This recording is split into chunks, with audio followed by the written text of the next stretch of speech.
Hello again, Airsofters. Another casual review. I got two of these really cheap 11.1 volt 3S chargers, USB chargers. The reason being is sometimes I don't use my M4 rifle that takes these battery packs, so I leave them in a storage condition. But if for some reason I did want to use it, I'm gonna just leave these chargers in the car, and obviously all cars have USB chargers now. So what I'm really concerned about is how long it takes a 5-volt USB charger to charge an 11.1 battery of around 1,000 milliamps. It says this thing is actually capable of pulling 2000 mAh. I believe that's 2 amps. Obviously the input's always going to be, yeah, it says 2 amps on that side too. So that's actually relatively good. Although, a regular charger like your standard RC kind of smart charger, it can do 5 amps. But it always tapers off towards the end anyways. So let's plug this thing in. My kitten is going crazy, so I apologize for those noises. It's almost midnight, and cats are nocturnal animals, so that thing is just running around like crazy. Alright, so if we look over here, I have these USB voltage and amperage draw checkers. So I'm going to plug this one into here. So this Nanotech is 1000 milliamp hours. No, this is 0.1 amps.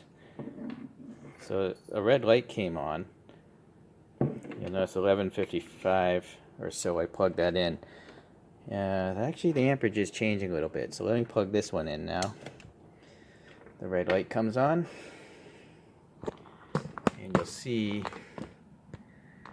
this one is now pulling 0.7 amps. So the thing has to ramp up, I guess. This one's checking the voltage. Let's switch over. 0.8 amps. 0.6 amps.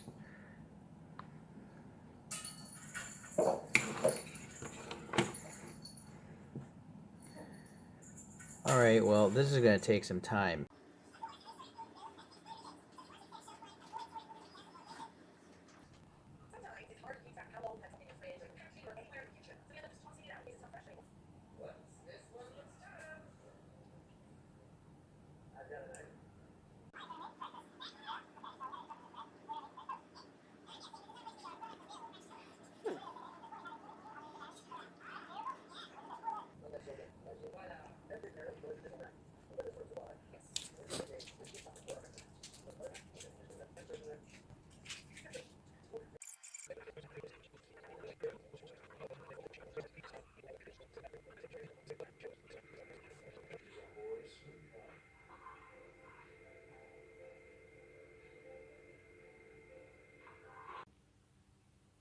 Alright, I don't know the exact time these things stopped, but I know this stopped a lot faster than this one. This one's only 100 milliamp hours more. But maybe, the Turnigy being a RC car battery company, it just maybe is better quality, or perhaps it's just been used more than this one. I can't remember how many times I've charged these things, but they're roughly around the same age. And so you'll see the light does turn off. So that's actually kind of smart, because if you had this plugged into a power bank, you don't want that LED draining your power bank. I don't know what the highest amperage was, but I think I recall seeing 1.37 on one of these meters. Maybe you'll see it higher as I fast forward this charging process. Anyways, so I think this first one maybe took an hour or so, or maybe less. And then this took a lot longer, like an hour and a half. So I'm not sure what the deal is. But for me, I'm actually okay with an hour, because it usually takes me an hour to get out to the fields that I play in. But if you live close to your field, this is not a good solution. You need to have a more portable one that actually has the main connector. Right? This is just a balance connector. There's nothing actually dumping power in through the main positive and negative like a real charger would have. So that's the main difference, and that's why this thing can pump 5 amps through to charge something. and charge so much quicker. But I do believe these are still balanced charging because there are 3 leads, you know, 3 negatives and 1 positive, so I'm sure it's still safe to use.